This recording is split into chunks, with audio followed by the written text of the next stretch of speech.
everybody, it's Mark again. I'm back doing another short vlog. Today I'm going to talk about something I've just started doing and I'm finding really interesting, and it's street photography. As I mentioned in my last video, which was a while ago, I mentioned that I got rid of my Fuji X100S, which was a little compact camera with a fixed lens. I think it was a 23mm f.2. I sold it. Regretted selling it because I did really enjoy taking that camera out, just wherever I went, just shoving it in a bag, a pocket, and just walking about and taking photos. So about a month ago I replaced it with another Fuji, and I got after a lot of research, as I do, I got the Fuji X-T20. It's a little bit different to the Fuji X100S because it is a camera that you can change lenses for. So I bought it with a kit lens, which is here. I'll show you it.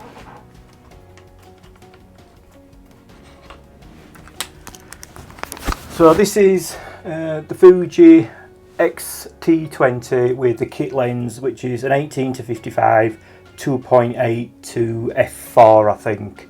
I've also bought a little grip with a plate at the bottom as well. But yeah, so that's the camera I've got. As you can see, it's a lot bigger than the Fuji X100S. So what I decided to do, after a bit of research again, I ended up buying a little lens, which is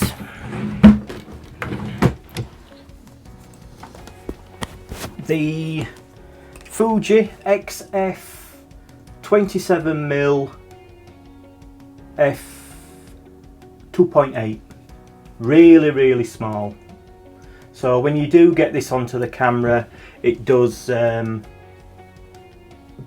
bring it down a little bit, as you can see there. Yeah, so it's ideal for street photography.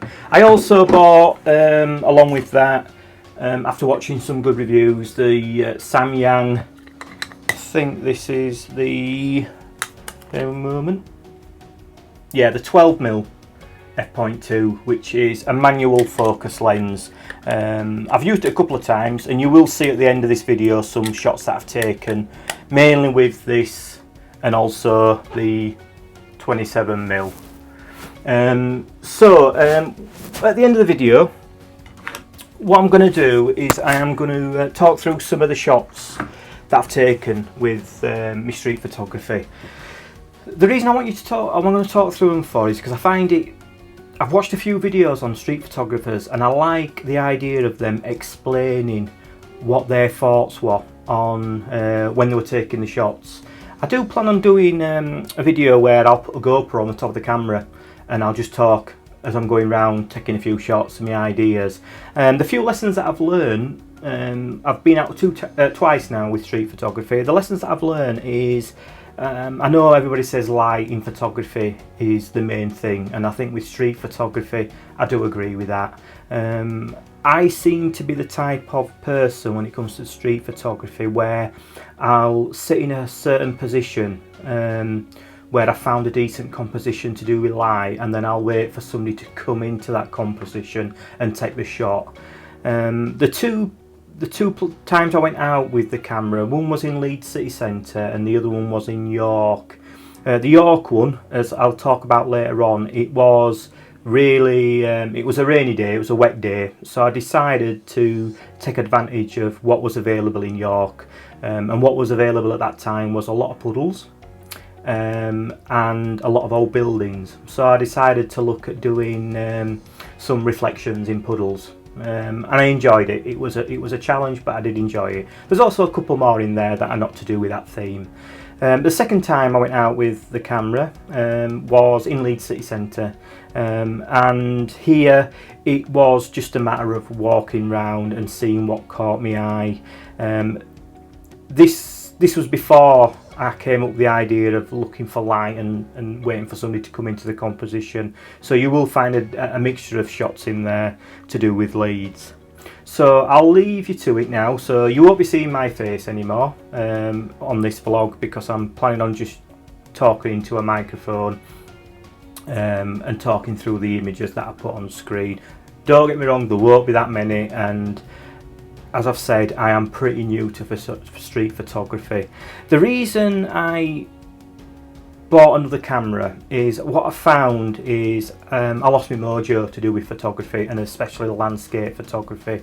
I wasn't enjoying it anymore, hence why I hadn't had that many videos up. So the idea of replacing the Fuji with another Fuji was to get me out there, you know, where I didn't have to pack a big bag and start planning and things like that. It was just to get my creativity back, and I think with street photography, that's probably one of the best areas of photography where I think creativity plays a part. You know, using your imagination, exploring the environment, and yeah, and it did work. It has got my mojo back.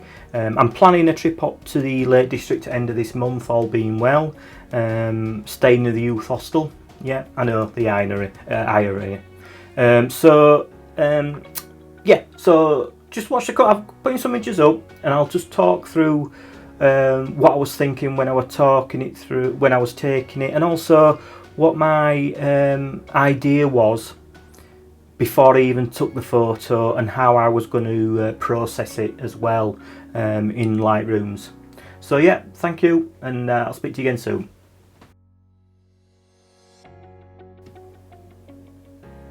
Okay, so this was shot in York, so I'll give you the technical information first. It was shot with the Samyang 12mm f2.8. It is a fully manual lens, so there's no autofocus or anything like that. So unfortunately, with it being fully manual, it doesn't keep all the data.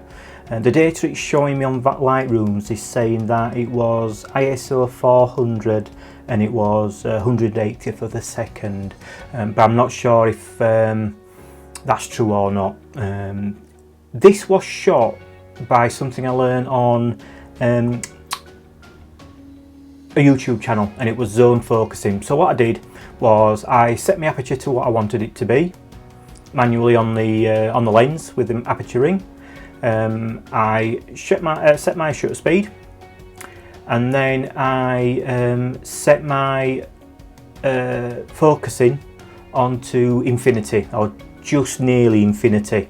What that meant was then anything for a certain distance from me and to infinity would be in focus, as you can see by this. You know, if you look at the image, it is pretty sharp. To say it was a manual length and there's no auto stabilization or anything like that on it.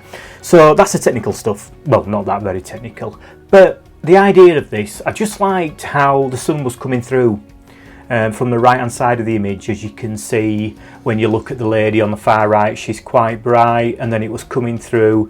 It was hitting the Guy Fawkes gentleman with the TV, and then it lit up this young child who was looking at the other gentleman at the back with the Guy Fawkes mask on as well. And then you just had the scene of the three people on the right just having a chat, and it just caught my attention. And obviously it was outside the world famous Betty's Tea Room as well. I just like this scene. So yeah, so that's the first one.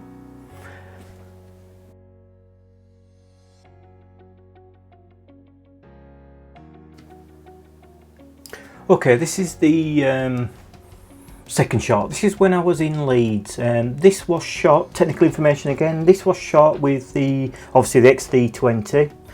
It was shot with the XF27mm 2.8 at 2.8, and it was shot at ISO 640 with a shutter speed of 640th of a second. I'm just going to check the aperture.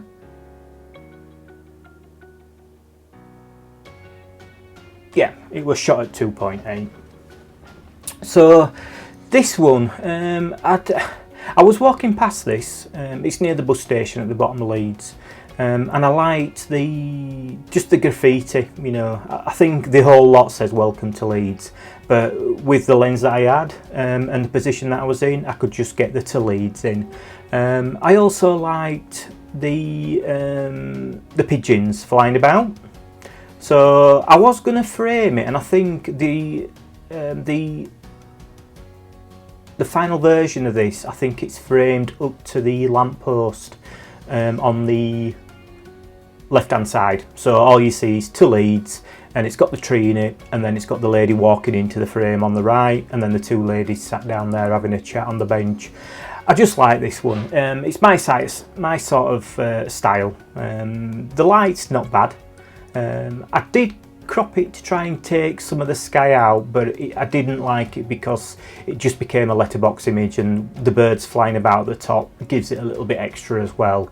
This was probably, yeah, this was straight out of camera, so I probably would have used one of the inbuilt Fuji film simulations. I think it might have been, is it the Arcos red with the red filter, because that's the one that really gives darkens the sky down. So yeah, this is okay. I didn't get that many from Leeds looking through to do this video. I thought I got a few more, but I think the problem I found is I was struggling to upload the raw files from the Fuji. So I think I just shot JPEG and then just did it as much as possible out of camera with the ones in Leeds. So the work in Lightrooms, I have figured out how to do it now. So I can get the RAW files out of the Fuji and use them in Lightrooms. So yeah, so this is another one. Okay, thank you.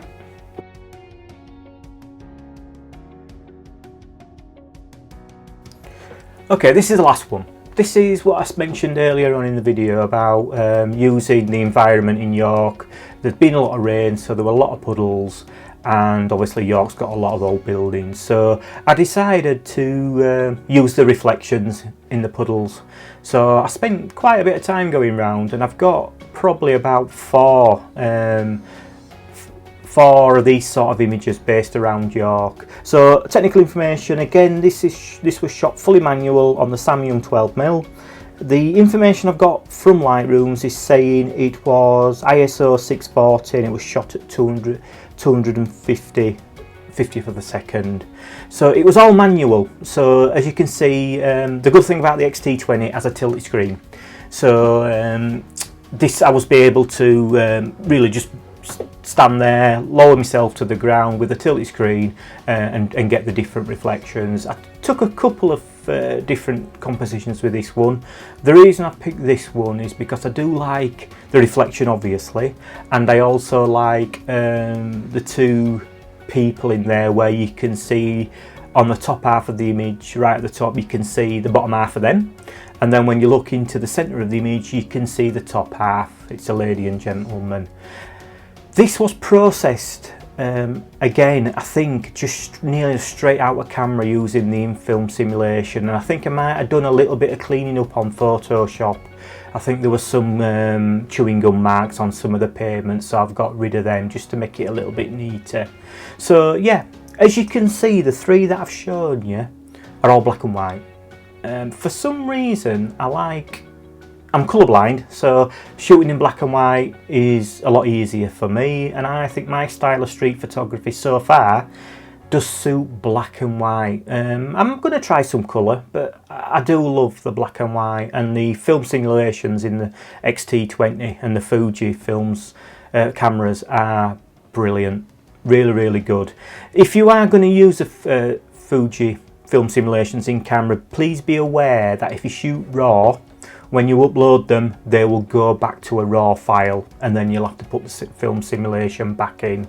Luckily Lightrooms now has them built in. I don't know where they came from, but they're there, so you can pop them back on. So what you'll find is if you get your composition right and the lighting's right, you don't need to do a lot once you do upload them. I hope you've enjoyed these few images. I will be taking some more, and I will be getting back into my landscape photography.